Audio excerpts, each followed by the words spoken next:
Olá, queridos amigos. Hoje quero convidar-vos a olhar mais uma vez para o que se está a passar no Golfo, mas para além desta superficialidade e abordar mais alguns tópicos que poderão ser o resultado do que está a acontecer, mas que não são visíveis. Porque quando nós ouvimos a narrativa oficial e que nos dizem quase sempre a mesma coisa, que tudo isto está envolvido em questões de segurança, contenção, resposta estratégica, pretensões hegemónicas. Mas há um momento na história em que aquilo que parece ser uma guerra regional é, na verdade, um sintoma de algo maior. Algo que não é visível para o público em geral, nem mesmo para as narrativas que se criam. E eu creio que é isso que estamos a ver e vou neste vídeo tentar trazer mais alguns elementos que nos ajudem a fazer esta reflexão. Queridos amigos, o que está em jogo no Golfo não é apenas um confronto militar. Não, está para além disso. Está envolvido em outras pretensões maiores.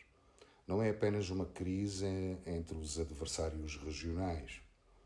E não é apenas uma questão ligada ao Irão. O Irão foi o motivo por detrás. O que se trata é uma disputa em termos de energias, rotas marítimas, poder monetário e um novo reordenamento de equilíbrio global. E, no fundo, sobre quem molda a próxima fase da ordem internacional ou desordem internacional. Porque o Golfo não é apenas um lugar no mapa, como sabemos. O Golfo é uma peça estrutural do sistema mundial. O Estreito de Hormuz continua a ser uma das artérias mais sensíveis do planeta. É um pulmão do sistema energético mundial. Hoje e ontem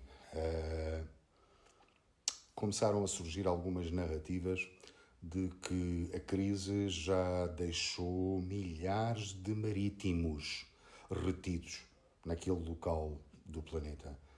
Local onde cerca de 1/5 do petróleo mundial depende daquela passagem. Razão pela qual já se fala num apoio à criação de um corredor seguro de evacuação. Portanto, quando uma grande potência atua ali, não está apenas a responder a uma ameaça, como se quer fazer crer. Está a tocar numa das válvulas centrais da economia global. E, mais uma vez, o coração do sangue, de onde sai o sangue do sistema energético mundial, dos hidrocarbonetos. E é aqui que devemos fazer uma análise mais séria e tentar perceber para além daquilo que é óbvio. A justificação política pode ser, e está a ser, a ideia de uma guerra preventiva. Mas este argumento, experienciado no passado, é frágil, porque a guerra preventiva, como todos sabemos, em termos de direito internacional, levanta problemas muito sérios. Baseia-se numa ameaça futura, não necessariamente num ataque iminente. Foi aquilo que aconteceu. Foi precisamente essa uma das ideias centrais das análises publicadas e da narrativa dos Estados Unidos e de Israel para lançarem esta ofensiva e criarem uma crise. A narrativa jurídica e a narrativa política não coincidem plenamente, queridos amigos. Este faz-nos pensar sobre o que está por trás. Ao mesmo tempo, essa mesma leitura chamou a atenção para algo essencial.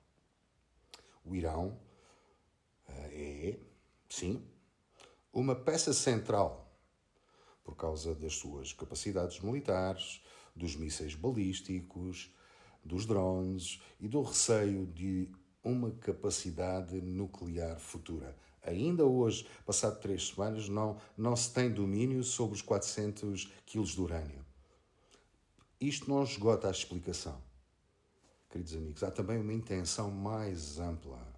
E a intenção é de remodelar o espaço geopolítico do Médio Oriente e de fazer uma afirmação.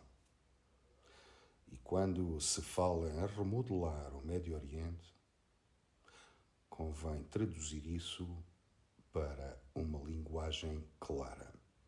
Vou tentar fazer isso. A meu ver, quer dizer redefinir equilíbrios, proteger aliados, condicionar rivais e garantir corredores energéticos para conseguir reafirmar a capacidade de comando sobre uma região que é vital para o sistema internacional. Quem está a fazer isto?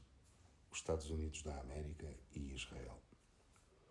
Mas para mim há uma camada ainda mais profunda, bem mais funda, que não é visível. E essa camada raramente é trazida à narrativa e discutida com frontalidade. Queridos amigos, não estamos a falar apenas de petróleo. Estamos também a falar de moeda, neste caso, do dólar. A moeda de referência das transações internacionais não é apenas uma ferramenta técnica. É uma estrutura de poder. E o dólar continua a ocupar uma posição preponderante no sistema global.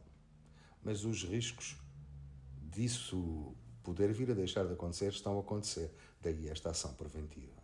A Reserva Federal assinala que o dólar permanece dominante em reservas, em financiamento, comércio e pagamentos internacionais e mostra que representava 58% das reservas cambiais oficiais divulgadas em 2024. Desculpa. Isto significa uma coisa muito simples. Quem protege a centralidade da sua moeda protege muito mais do que a sua economia. Protege a sua capacidade de sancionar, protege a sua capacidade de financiar-se em condições privilegiadas e protege a sua capacidade de influenciar fluxos energéticos. Para além disso, protege também a sua capacidade de premiar aliados e isolar adversários ou punir. Queridos amigos, por outras palavras, destina-se a proteger a sua hegemonia e o seu poder global. E é por isso que a guerra moderna já não se trava só com navios, mísseis e bases militares. Ela trava-se também com sistemas de pagamento, reservas, crédito, sanções, seguros marítimos e moeda de liquidação internacional. E os próprios Estados Unidos sabem isso, obviamente. O review oficial do Tesouro norte-americano sobre sanções advertiu que o uso excessivo dessas ferramentas pode incentivar rivais a construir alternativas ao sistema centrado no dólar.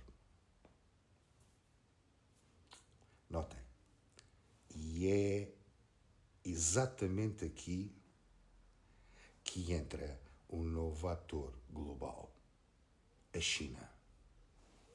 Porque, no fundo, o grande horizonte estratégico desta crise não é apenas Teherão. Teherão é o meio. O centro é Pequim. O cerne é Pequim. A China é o verdadeiro problema estrutural para Washington. Não é para o Donald Trump, é para a política de hegemonia e de poder internacional dos Estados Unidos. E a China está a desafiar toda essa primazia industrial americana. Hoje é a China que disputa as cadeias de logística, tecnologia, semicondutores, daí o problema de Taiwan, matérias-primas críticas e influência comercial por todo o globo. E é também a China que, lentamente, mas de uma forma segura, procura ampliar o uso internacional do renminbi, a moeda oficial, para reduzir as suas vulnerabilidades perante um sistema financeiro dominado pelo dólar. Queridos amigos, no final de 2025, Pequim reviu os registros do seu sistema de pagamentos transfronteiriços na moeda chinesa, precisamente para reforçar essa infraestrutura. Portanto, quando olhamos para o Golfo, a pergunta mais funda não é apenas o que está a acontecer com o Irão. Não, queridos amigos, há algo que faz mover uma engrenagem e estas ações supostamente preemptivas. Então a pergunta é: que mensagem os Estados Unidos estão a enviar à China e ao resto do mundo com esta ação? Porque uma potência dominante, quando sente erosão relativa, torna-se muito mais sensíveis aos pontos onde percebe que o tempo já não joga apenas a seu favor. Então há que tomar alguma medida de ação disruptora do sistema para garantir o mesmo peso e o mesmo domínio. E quando isso acontece, surgem tentações perigosas. Usar crises regionais como demonstrações globais de poder. Veja-se a narrativa. Nesta leitura, o Golfo transforma-se num palco onde se diz ao mundo: ainda somos nós que garantimos, interrompemos ou reorganizamos os fluxos vitais do sistema. E esta é a narrativa do Washington, apresentada por aquela figura que é o seu presidente. Só que isto, meus queridos amigos, pode representar uma tragédia. Este tipo de operação pode produzir precisamente o oposto ao que pretende. Em vez de restaurar a ordem, acelera a fragmentação. E em vez de reforçar a autoridade, cria novos incentivos para a evasão. Queridos amigos, neste momento, ao dia de hoje, estamos a verificar este nível a acontecer. Ou seja, em vez de travar rivais, os Estados Unidos e Israel estão a dar-lhes razões para acelerar alternativas. E falo não dos parceiros regionais, falo da China. E foi precisamente isso que a análise que fiz anteriormente sublinha, quando dizia que o problema dos Estados Unidos nesta crise não é, antes de mais, militar. É político. Ou seja, não se trata apenas de saber projetar força. Trata-se de perceber o que acontece depois. E quando a política calcula mal,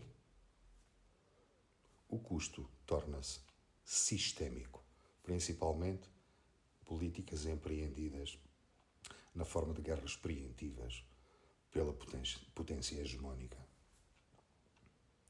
Nos últimos dias tem vindo a público um cenário de ataques marítimos, de perturbação severa do tráfego, disparo dos preços de energia, receios de inflação e instabilidade global, com o Estreito de Hormuz praticamente transformado num ponto de ruptura do sistema energético internacional. E, neste momento, ataques diretos a centros de produção de gás e de petróleo nos países do Golfo e no Irão. E é aqui que é visível que já entramos no risco mais perigoso de todos. E esse risco não é o da guerra total, não. Porque o medo não vai permitir a guerra total, nem permitir a hegemonia pretendida, mas sim o risco de se cair num limbo. Um limbo permanente, que é aquele sítio que não se sabe onde se está. Não a paz, não a resolução, não a estabilidade. Mas uma sucessão de operações, retaliações, sabotagens, sanções, atos terroristas, demonstrações navais, guerra sobre recursos energéticos e confrontos por procuração, que é aquilo que se condena de um dos lados. Um mundo em que nenhuma potência quer recuar, mas nenhuma consegue impor uma vitória decisiva. Um mundo em que cada crise é gerida, mas não resolvida. Um mundo em que a exceção se transforma em método. Um mundo onde os ciclos, todos os ciclos, são cada vez mais curtos. E esse limbo pode tornar-se o novo normal da rivalidade entre os Estados Unidos e a China. Talvez não através de uma guerra direta aberta, ainda. Mas, como estamos a ver, através do uso de estreitos, portos, energia, semicondutores, moeda, corredores marítimos, sanções e teatros regionais de pressão. Ora, isto já não é apenas uma crise geopolítica, queridos amigos. Isto é uma crise, uma profunda crise moral e uma crise de civilização. Porque revela uma humanidade extraordinariamente interdependente, mas ainda, como tenho vindo a salientar, profundamente imatura na forma como organiza o poder. E aqui volto a referir, a visão Bahá'í ajuda-nos aqui de forma notável. Baha'u'lláh veio dar uma mensagem ao mundo para que o mundo se una. No ensaio The Crisis of Identity, a Casa Universal de Justiça descreve precisamente uma humanidade presa em identidades fragmentadas, em lógicas de nós contra eles, sem uma visão convincente de qual é o nosso destino comum, qual é a visão do ser humano, qual é a visão que se quer da humanidade. E que, enquanto a humanidade continuar a pensar desta forma infantil, continuará a organizar o poder da mesma forma que tem organizado. E o que é que vamos assistir? Aquilo que já assistimos. Temos alianças sem confiança, instituições sem verdadeira autoridade, ONU, mercados globais sem ética global, interdependência sem unidade, segurança baseada no medo e paz reduzida a uma pausa entre duas crises. Organização Mundial de Comércio, ONU, são verbos de encher nos dias de hoje, comprovando o que disse. É por isso, queridos amigos, que a resposta real não pode ser apenas militar, nem apenas económica, nem apenas diplomática. Tem que ser uma resposta civilizacional. A visão Bahá'í de uma nova ordem mundial não é a vitória de um império sobre outro. Não é a substituição de uma hegemonia sobre outra. E não é o triunfo do Oriente sobre o Ocidente, nem sequer o Ocidente sobre o Oriente. Queridos amigos, momento crítico da história que estamos a viver, que poderá suceder-se a este desenrolar de formas cada vez mais curtas até um desfecho que não sabemos qual vai ser. É a passagem de uma humanidade politicamente adolescente para uma humanidade madura. Este é o remédio. Ou então,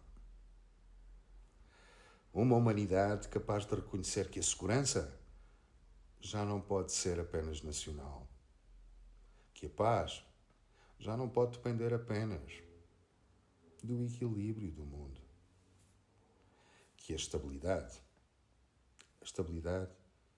exige segurança coletiva, justiça entre as nações e instituições internacionais com autoridade moral e eficácia real.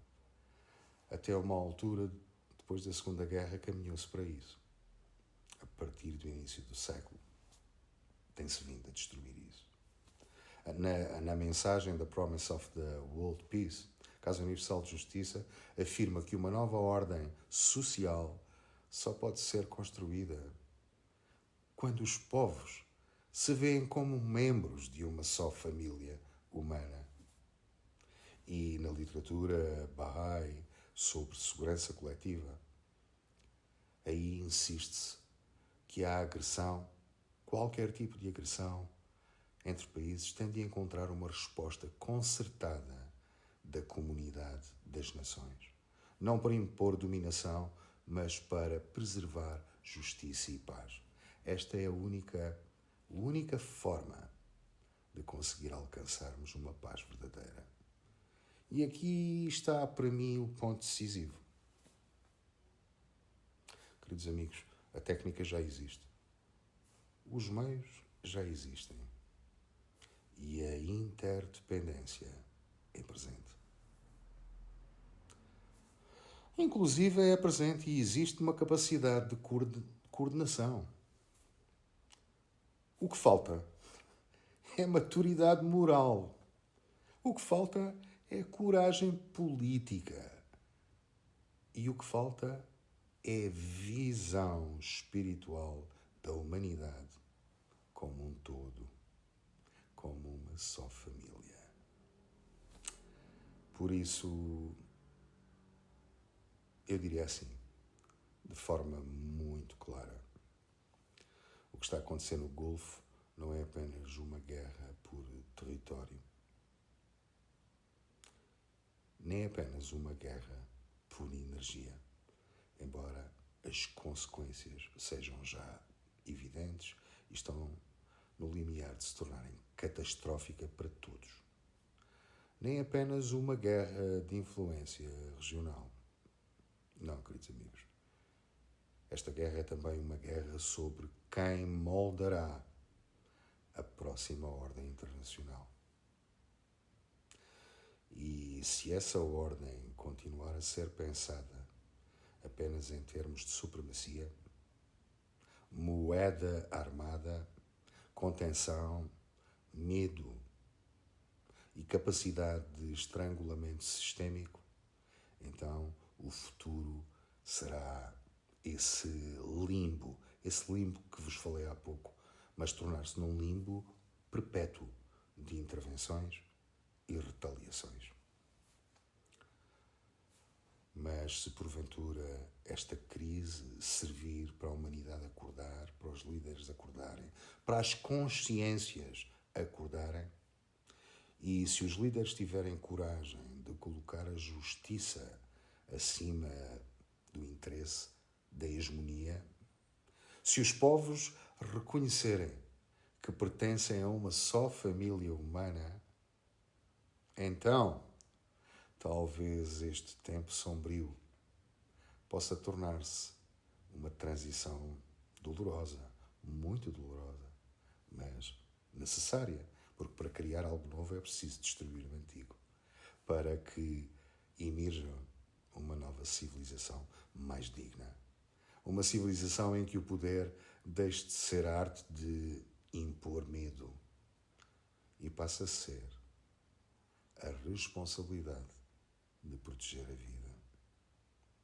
Uma civilização à altura da alma humana, à altura do desígnio e do propósito da criação do ser humano, por Deus, pela criação.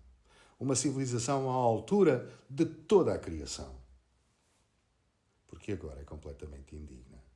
Uma civilização à altura do desígnio do Criador, de Deus, para a humanidade. Queridos amigos, faltava-me esta pequena reflexão para juntar a estes vídeos que tenho vindo a fazer neste momento crítico que a humanidade está a viver. Espero que possa ter contribuído para trazer novas fontes de reflexão para que cada um de nós possa melhor compreender e entender aquilo que na realidade se está a passar, para além das narrativas e da superficialidade apresentada nesta fabricação de narrativas para explicar uma realidade. Queridos amigos, o importante é que cada um de nós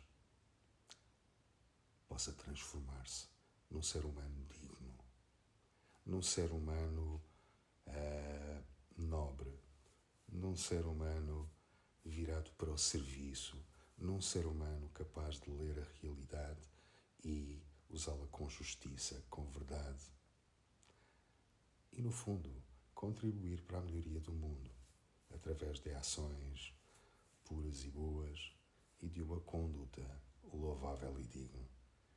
Se cada um de nós trabalhar para isto, nós somos os 8 bilhões que entregamos a estes líderes imaturos aquilo que está a acontecer. Mas isto acontece porque nós, de alguma maneira também, ainda estamos nesta fase de imaturidade. Que este momento sirva para nos elevarmos para a construção de um mundo melhor. Não com medo, mas com coragem. Queridos amigos, um grande abraço e até ao próximo vídeo.